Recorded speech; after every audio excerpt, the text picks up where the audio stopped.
So, new phone, so new view, I guess.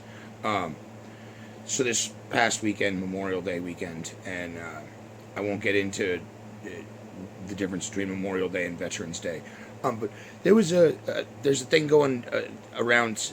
There's a suggestion that Obama apologized for Hiroshima, and I've watched the speech. I don't see anywhere in there where he says that the American people apologize for dropping an atomic bomb, not once but twice, on the people of Japan, the civilians. So I'm not really sure where that comes in, where like he's like some disgrace and he's apologizing. He was actually at Arlington Memorial on Memorial Day laying a wreath. You didn't see that on the news. All you saw was the other thing.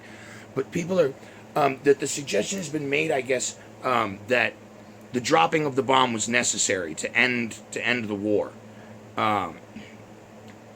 Germany had already surrendered. Hitler was dead, and then we we dropped atomic bombs, two of them. And so, what was that necessary? And if you subscribe to the philosophy that yes, it was absolutely necessary because the ushering in, it first of all, it ended the war. Now we dropped not one but two atomic weapons. Little John and Fat Boy or something. I forget. I forget the name. Fat Boy was one of them. But here's the thing: if they didn't surrender after that second dropping of the second atomic bomb, we didn't have a third one. And now in an age of nuclear weaponry and stuff like that, we get it. But can you imagine what it looked like to them that moment, that day, and then August 6th, and then 3 days later on the 9th? Just big. That must have been something completely. But all right, so what that did, that ushered in the nuclear age, and so from there, according to that philosophy that dropping the bomb was necessary, we have avoided another world war through what is called MAD, or mutually assured destruction. Because if we launch a nuke, then they launch a nuke, and everybody launches a nuke, and quite literally in the span of a few hours, we change billions of years of evolution and the way that every single species, including humans, live on the planet Earth if we start launching bombs.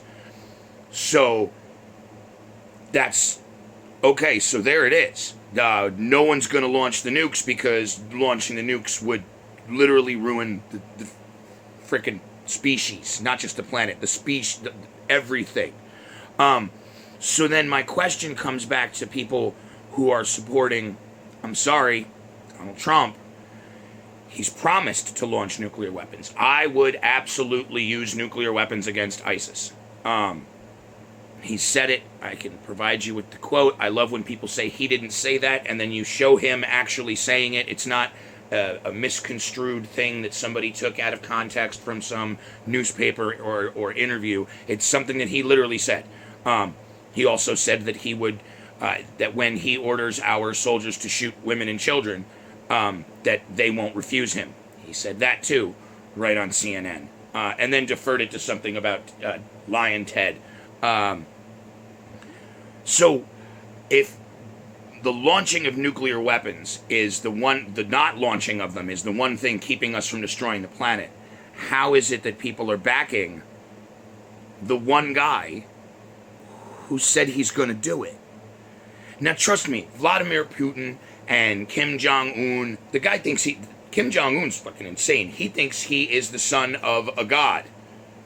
So, every day, I imagine he wakes up and rubs his proverbial little red button. Everybody knows that there isn't really a red button, but you get the idea.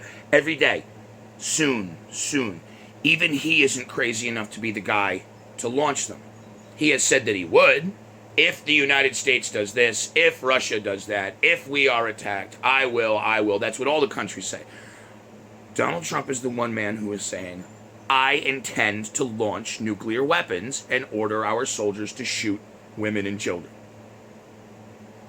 So, there's that. It's my new phone. Keep it classy, America.